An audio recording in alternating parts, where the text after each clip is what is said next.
Today, Ma'am Gabriela, I will discuss the Brunner's constructivist theory.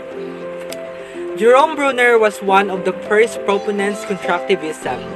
A major theme in the theory of Brunner is that learning is an active process in which learners construct new ideas or concepts based upon their current past knowledge. So, the importance of Brunner's constructivist theory that Brunner's work emphasized the importance or understanding the structure of being studied, the need for active learning as the basis for true understanding and the value of reasoning in learning. His constructivist theory is a general framework for instructions based upon the study of cognition. Brunner's constructivist theory also suggests it is effective when faced with new material to follow a progression from inactive to iconic to symbolic representation. He also believed that the most effective way to develop a coding system is to discover it, rather than being told by the instructor or teacher. Main concept: representation. Brunner's representation is typically applied in early childhood education, but it can also be beneficial in secondary education as well. By using this, learners can build new knowledge upon knowledge they have previously learned. This can lead to a better understanding of what students are learning. A way to apply this is an upper level math class through manipulatives. Brunner suggested the ability to represent knowledge in 3 stages. These 3 stages also become the 3 ways to represent knowledge. First stage of Brunner's main concept is an active representation. At the earliest ages, children learn about the world through actions on physical objects, and the outcomes of these actions. Children represent objects in terms of their immediate sensation of them. They are also represented in the muscle and involve motor responses, or ways to manipulate the environment. For example, riding a bicycle and trying not tasting the apple. And also, an active representation occurs first, memorizing information based on action. For example, a baby grabbing onto an object, it is muscle memorizing how to hold on to something, or muscle memory, and also an adult trying to operate a camera. The second stage of Brunner's main concept is iconic representation. The second stage is when learning can be obtained through using models and pictures. The learner can now use mental images to stand for certain objects or events. Iconic representations allows one to recognize objects when they are changed in minor ways. Example, mountains with and without snow at the top. And also, iconic stage, sometimes called the pictorial stage. The second stage involves images or other visuals to represent the concrete situation enacted in the first stage. The third stage of Brunner's main concept is symbolic representation. In this third stage, the learner has developed the ability to think in abstract terms. This uses symbol system to encode knowledge. The most common symbol systems are language and mathematical notation, and also symbolic stage, sometimes called the abstract stage. The last stage takes the image from the second stage and represents them using words and symbols. Discovery learning. Discovery learning refers to obtaining knowledge for oneself. The teacher plans and arranges activities in such a way that students search, manipulate, explore, and investigate. The students learn new knowledge relevant to the domain in such general problem-solving skills as formulating rules, testing and gathering information. Most discovery does not happen by chance. Students require background preparation. Once students possesses prerequisite knowledge, careful structuring of material allows them to discover important principles. So, students learn new knowledge relevant to the domain and such general problem-solving skills as formulating rules, testing and gathering new information. Discovery learning, it is way where it ourselves starts to discover, to expand our mind, to gain knowledge, which some of these are searching, solving, gathering information, investigate, and etc. The concept of discovery learning implies the students construct their own knowledge for themselves, also known as a constructivist approach. The four major aspects addressed by Bruner's theory of instruction. These are the four major aspects. First, predisposition to learn. Second, structure of knowledge. Third, effective sequencing. And fourth, reinforcement. Predisposition to learn. This is also known as readiness of learning. Bruners believed that any subject could be taught at any stage of development in a way that fits the child's cognitive abilities. This feature specifically states that experience which move the learner toward a love of learning in general or learning something in particular. He also believed that learning and problem solving emerge out of exploration. Number 2 is structure of knowledge. This refers to the ways which a body of knowledge can be structured so that it can be mostly readily grasped by the learner. He emphasized that the role of structure in learning and how it may be made central in teaching. Relationships among the various factual elements and techniques refers to structure. Number 3 is effective sequencing. No one sequence will fit every learner, but in general, the lesson can be presented in an increasing difficulty manner.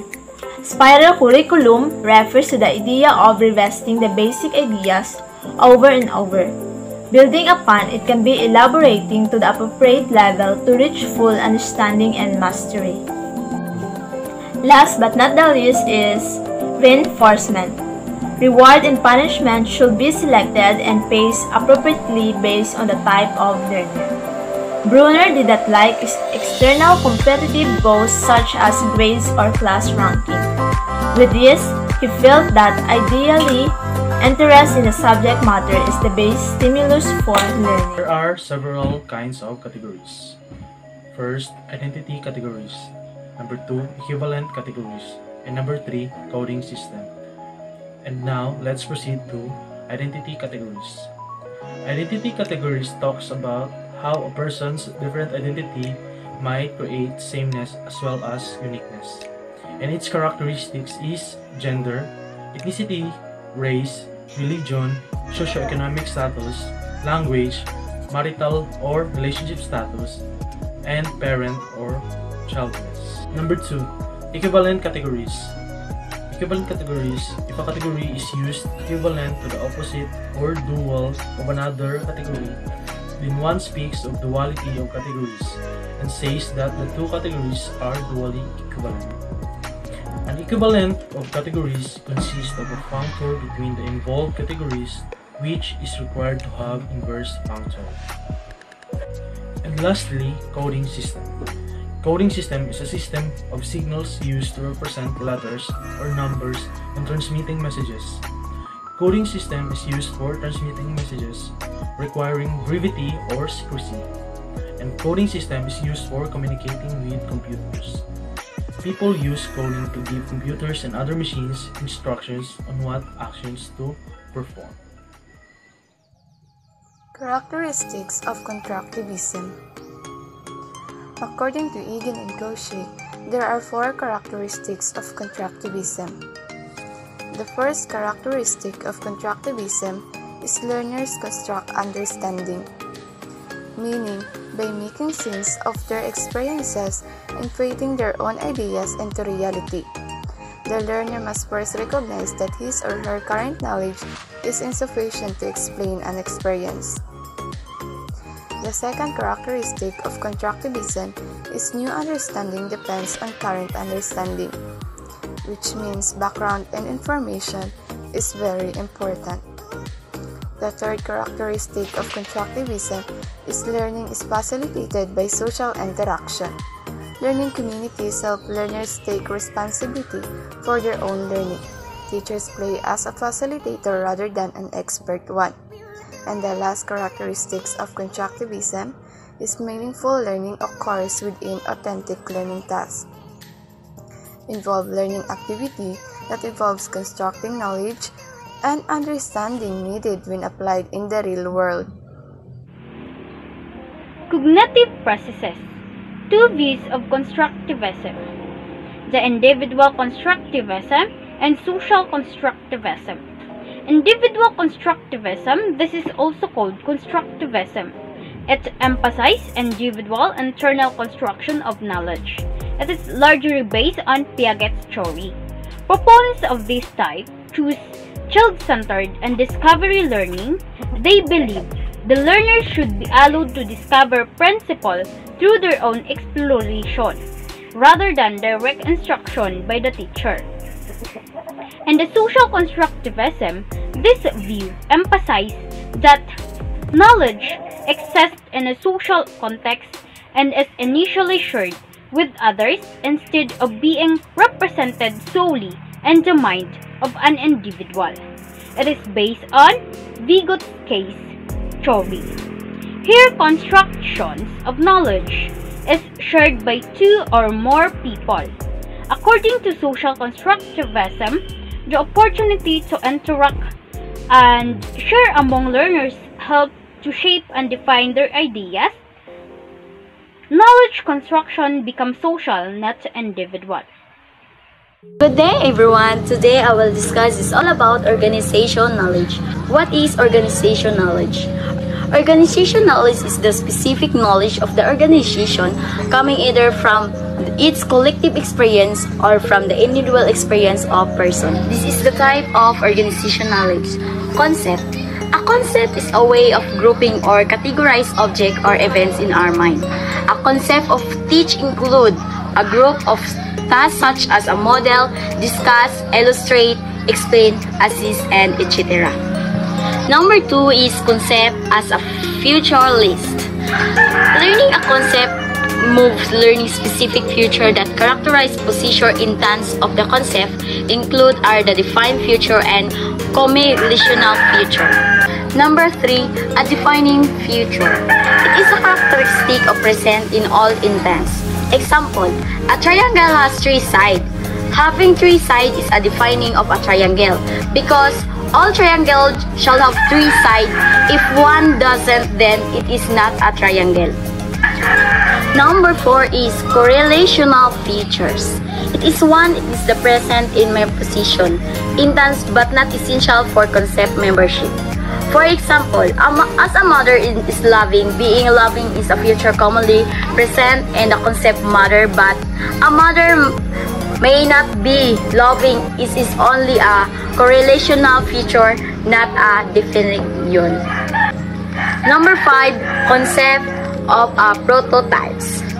A prototype is an idea or a visual image of a typical example. It is usually formed based on the positive intents that learning encounter most often. Example, close your eyes now and you are a moment think of a cat.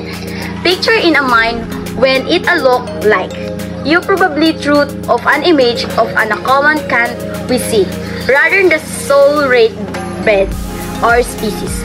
One learners have their own concept prototypes. The new example that they see are at chicken agents this existing of prototypes.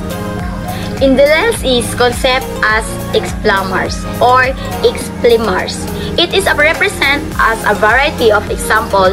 It allows learner to know that an example under concept may have a variability. Example, a learner's concept of a vegetable may include a variety of different example like a cauliflower, kangkong, cabbage, string, beans, squash, corn, potatoes. When he encounters a new type of vegetable like beet sauce, he would see from the example he know a look for one that is most similar like string beans. Making concept learning effective as a future teacher, you can help students learn concept by doing the following. First is to provide a definition of the concept.